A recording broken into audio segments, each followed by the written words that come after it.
8-ші сабақ көбейтудің үйлестірімділік қасиеті. Бау-бақ құрылысы сен көбейтудің үйлестірімділік қасиетін білетін боласың. Гүлбақтағы алаң гүлзармен безендірілген бағбанға гүлбақта қанша гүлзар бар екенін санап шығу керек. Сызбаға қара, әр жағдайға есептеудің қалай орындалғанын түсіндір. 4 қосылған 2 көбейтілген 3. Міне мына жері шығарылған. Мына гүлзар былайынан қатармен баған есептеліп екеуі қосылған. Жоқ, мен көбейту деп ойлап отырмын. 4 көбейтілген 2 деп. Мінекей мына ақ гүлдер, қызыл гүлдер 4, қызыл гүлдер 2, 4 гүлдер 4, 2 қосылып 3-ке көбейтілген, өйткені мында 3 қатары бар, иә. Сонда 18 шығады.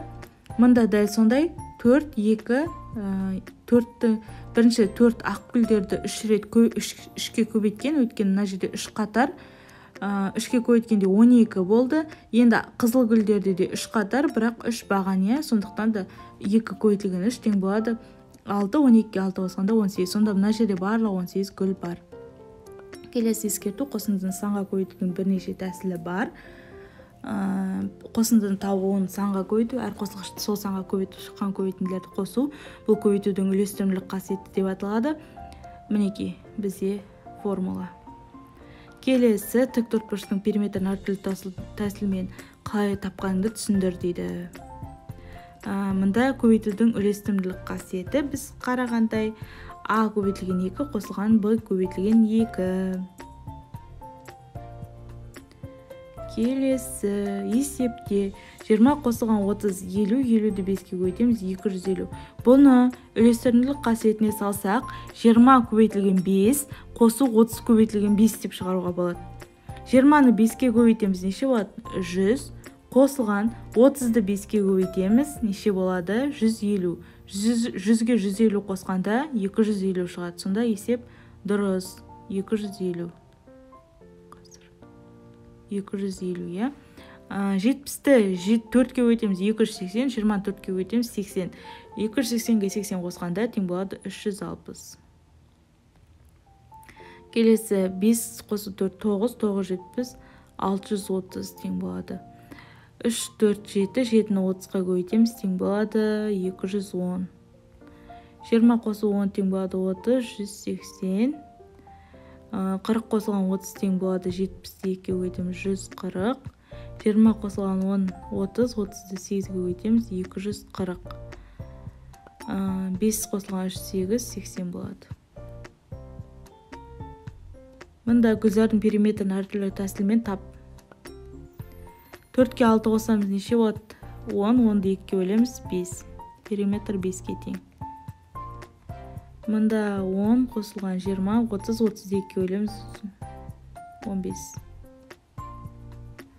5-ші ұзындығы 7 метр, ауданы 21 метр квадрат бақты қоршау үшін бағбанға қанша метр қоршау қажет? Ұзындығы 7 метр, ауданы 21 метр квадрат бақты қоршау үшін бағбанға қанша метр қоршау керек? 21 метр квадратты 7-ге бөлеміз, неше болады? 3 метр қоршау қажет.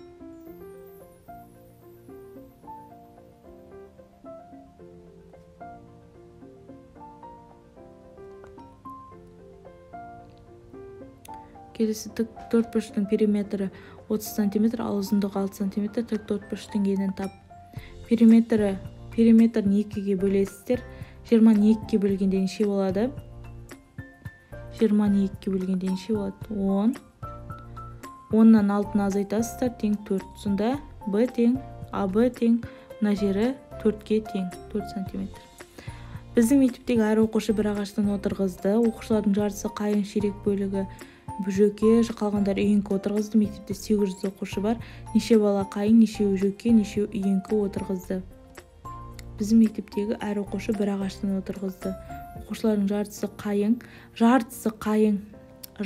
қайың, яғни 400 оқушы қайың ағашын отырғызды. Қайың. Өйткені 800-ді 2-ке бөлеміз, 400 шығады. Ширек бөлігі бұл бізде 4. Қалғаны 400. 400-ді 4-ке бөлгенде 100, яғни 100 оқушы жөке ағашын отырғызды. Қалғандары үйеңкі орын отырғызғандар 300. 300-ді үйеңкі отырғызды.